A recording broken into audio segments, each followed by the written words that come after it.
Obi'S declared that no member of the Obi'S family would accept an offer he described as a Greek gift from the president. As President Bola Tinubu prepares to announce members of his cabinet in a few weeks from now, the leadership of the Labour Party has been divided over the president's plan to appoint some members of the opposition camp into his government.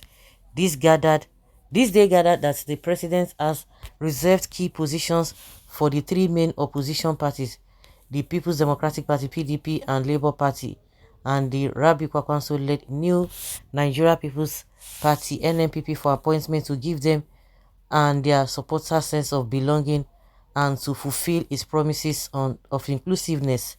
But in what seemed to be a fresh battle for the soul of the Labour Party, both factions had taken their positions on the possibility to accept Tinubu's hands of fellowship. With this day, at the weekend, the National Publicity Secretary of the Julius Abure-led NWC of Labour Party, Obi'S Ifo, said accepting Tinubu's hand fellowship would only amount to ceding the party's mandate, which is currently being challenged in the courts. Obi'S, while declaring that no member of the Obi'S family would accept an offer he described as a Greek gift, said Tinubu's idea were opposites of what Obi and the Labour Party stood for. No member of the Obi'S family, or by extension, the Labour Party, would want to work with the present government led by Tinubu. Why?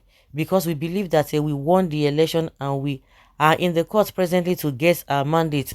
It is not possible for anybody from this side to think of accepting such an offer. Again, the man called Tinubu does not have any agenda for the nation. In his 24 hours into government, he has literally pushed the people into a tumultuous situation. There is crisis everywhere, he said, but Dr. Abayomi Arabambi, the embattled National Publicity Secretary of the party, said nothing was wrong with the offer made by Tinubu if the intentions were genuine. Arabambi said even though Labour Party was challenging the outcome of the February 25th presidential election in the court, the peace and unity of the country was sacrosanct and must be guarded by every means possible.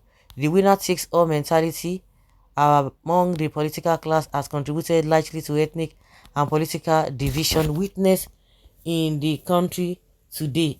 I would say this time around, no voice should be left unheard. No one should be left behind.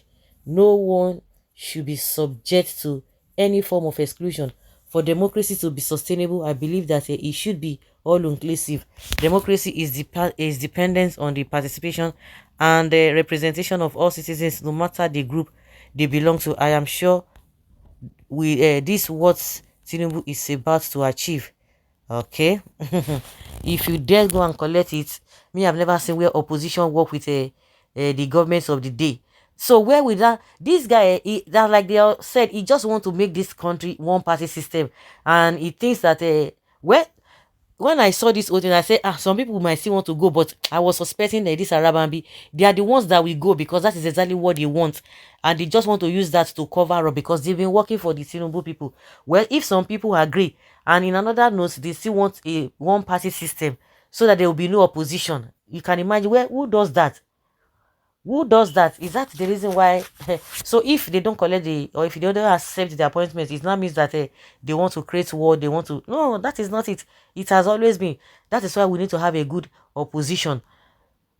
I saw a post where Labour Party was telling PDP that if they are not serious about opposition, that Labour Party will lead. If Labour Party, for all of them, would let them go and even join. Nigerian people who are supporting Obi, not because they are members of APC or a member of a Labour Party, they are the ones. Nigerians are the ones that are supposed to stand as opposition. If even at the end of the day, whether the faction of a Labour Party, faction A or faction B, if there's any faction at all, if all of them even try to join Tinubu, it's not going to happen. But I know from the side of Arabambi, they will accept it. So where with the opposition? When you don't, they don't give you a position now. So if you are making mistake because you are part of the government, you can't even tell them otherwise. So it's not because of anything. That is it. That is it. What? You want to meet white with Kola, Ta, Jagaban don't ever contemplate doing that. It's like they will not even accept. Even the Jagaban of himself, he knows that he wants to buy them, as many that he can buy. Self-deluded, self-deceptive, ignoramus, still living in fool's paradise. Okay. One party I knew was not prepared for governance is Labour Party. They wanted to come to power the same way APC came to power in 2015 with empty promises. How could Labour Party candidates have said that it will remove subsidy first day in office and the winner of the election had removed subsidy, and Labour Congress, the owner of Labour Party, is protesting and hoping to go on strike? Well, there are different approaches to subsidy. Labour Party did not tell us they are going to make it work in a better way, but Tinubu had gotten it wrong without good provisions to ameliorate its negative effect on the citizen. If Obi had done the same thing, they go holler around. That's it. But that is where Tinubu, he feels that you know what, he say you two get sense. These are the kind of things that happen.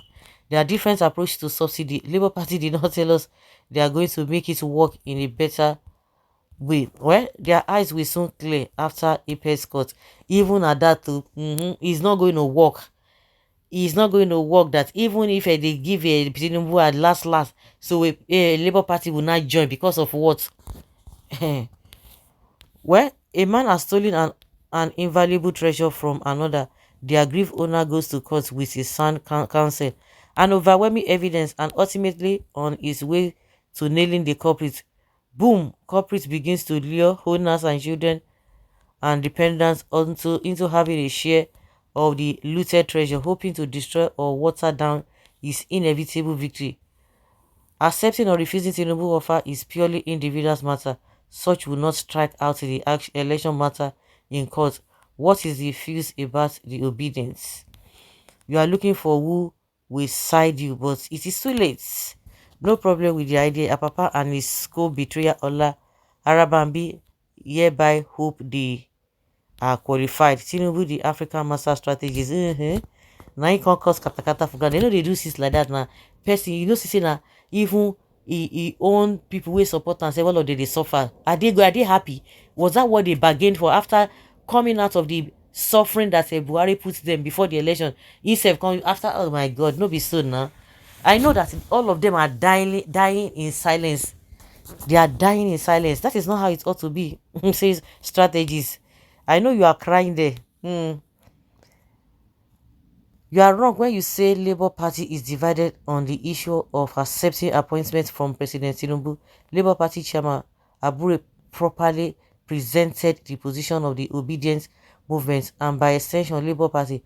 The other disgruntled fellows holding contrary views do not speak for Labour. They speak as usual for themselves and their belly. And so it be.